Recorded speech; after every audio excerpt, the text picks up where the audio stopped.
Introduction to psychology होगा, जिसमें हम साइकोलॉजी को स्टडी करेंगे, आई मीन टू से द डेफिनेशन। देन उसके बाद हम साइकोलॉजी के गोल्स स्टडी करेंगे, और फिर उसके साथ साथ हम different school of thoughts in psychology वो स्टडी करेंगे, and different perspective of psychology हम वो भी स्टडी कर लेंगे। एंड नेक्स्ट उसके साथ साथ फिर हम साइकोलॉजी के professional and areas of specialisation वो भी पढ़ेंगे। 9-10 पर डेफिनेशन ऑफ साइकोलॉजी,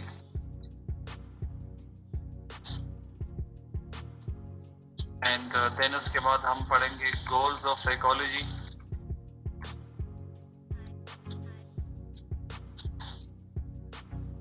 उसके साथ साथ हम स्टडी कर लेंगे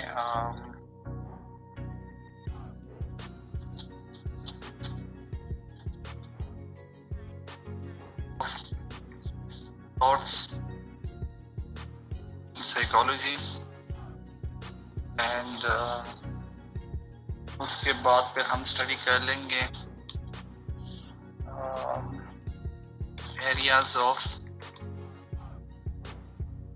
स्पेशलाइजेशन,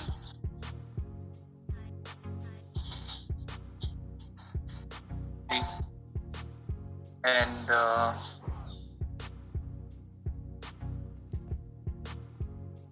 लास्ट जो है ना, हम क्या स्टडी कर लेंगे, लास्ट वन थोड़ी सी इसकी हिस्ट्री शामिल कर लेते हैं, हिस्ट्री ऑफ साइकोलॉजी। ये 5 टॉपिक्स होंगे, हम इसको कवर अप कर लेंगे 5 हेडिंग्स को। एंड अभी तो 9-8 हो गए, 2 मिनट्स बाद मैं स्टार्ट करूंगा, चाहे स्टूडेंट जितने भी हो। ठीक है, बिस्मिल्लाहिर्रहमानिर्रहीम। Dear students, today we are going to talk about the general introduction to psychology.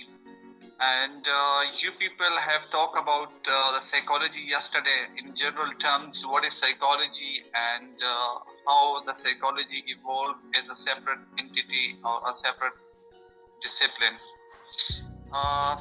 Today you people will try to find out how we can define the psychology in terms of the scientific wording, and you people will also get to know that what are the different purposes of studying psychology, and along with that you people will also get to know about the history of psychology, कि psychology की क्या history है, and school of thoughts के बारे में आप लोग understand कर लेंगे कि साइकोलॉजी में कितने पर्सपेक्टिव पाए जाते हैं, यानी कि एक बिहेवियर को कितने डिफरेंट एंगल से एक्सप्लेन किया जा सकता है। एंड लास्टली हम स्टडी करेंगे स्पेशलाइजेशन एरियाज के बारे में। तो सबसे पहले अगर हम बात कर ले डेफिनेशन ऑफ साइकोलॉजी की, आइए डेफिनेशन ऑफ साइकोलॉजी की तरफ मूव करते हैं कि साइकोलॉजी को हम कैसे डिफाइन कर सकते हैं। डेफिनेशन ऑफ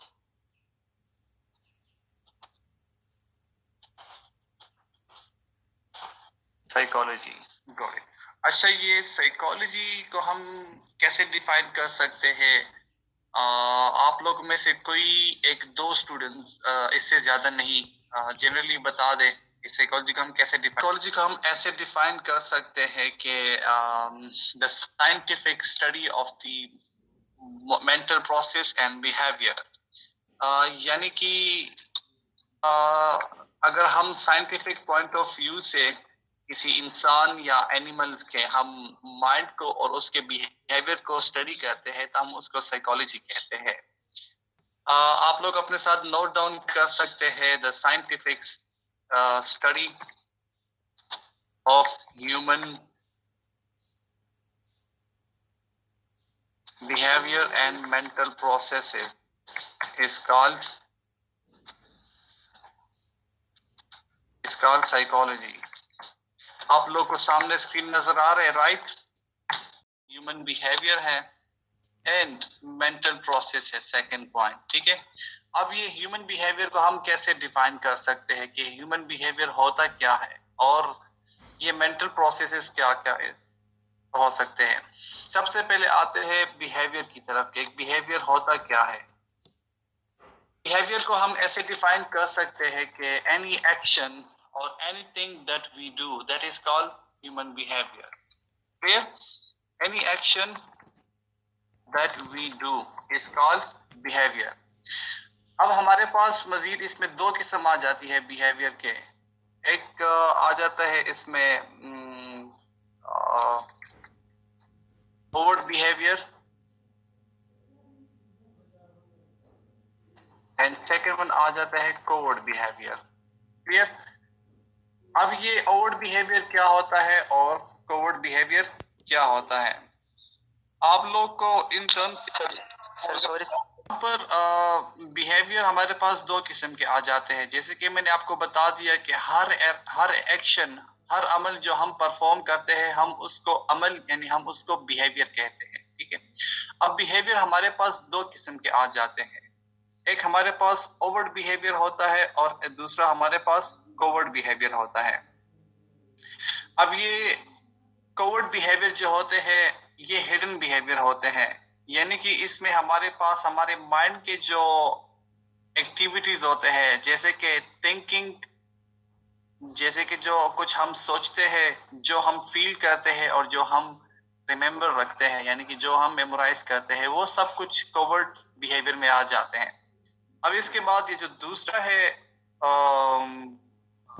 ये ओवर्ट बिहेवियर में ये हमारे पास आ जाते हैं जिस तरह के हम ये बातें करते हैं, जिस तरह हमारा फेशियल एक्सप्रेशन होता है, जिस तरह हम मूव कर रहे होते हैं, वो ओवर्ट बिहेवियर में आ जाते हैं। अब यहाँ पर आप लोग के सामने मैं ओवर्ट के सामने ब्रैकेट में लिख लेता हूँ। Overt behaviour actions that are expressive, जिसमें हमारे पास आ जाती है एनी सॉर्ट ऑफ मूवमेंट, फिर हमारा जो बात करना होता है talking and expressing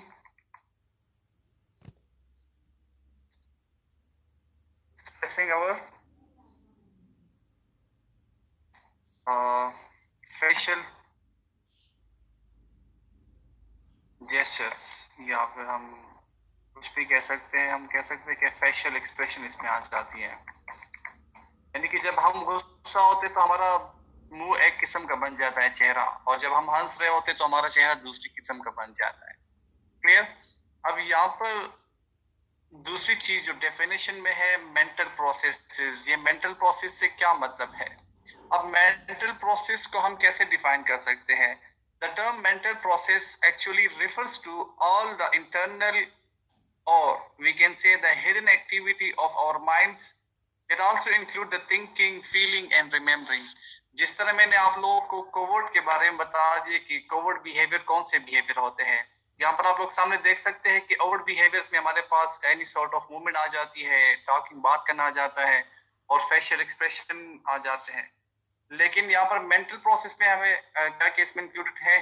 mental process में आप लोग के सामने आ जाते हैं ये थिंकिंग, जो चीजें भी हम सोचते हैं, जो फीलिंग्स हम अपने अंदर प्रोवोक करते हैं, डेवलप करते हैं, महसूस कर रहे होते हैं वो।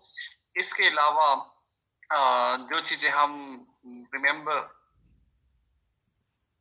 रखते हैं यानी कि हम मेमोरीज को कह सकते हैं, ये चीज में इसमें आ जाती है। Got it? सो हम इसको रिपीट कर लेते हैं कि साइकोलॉजी को हम कैसे डिफाइन कर सकते हैं।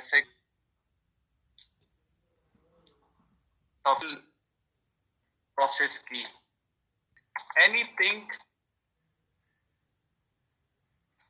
anything or any function that we perform with our mind or with our brain, हम कह सकते हैं इसको हम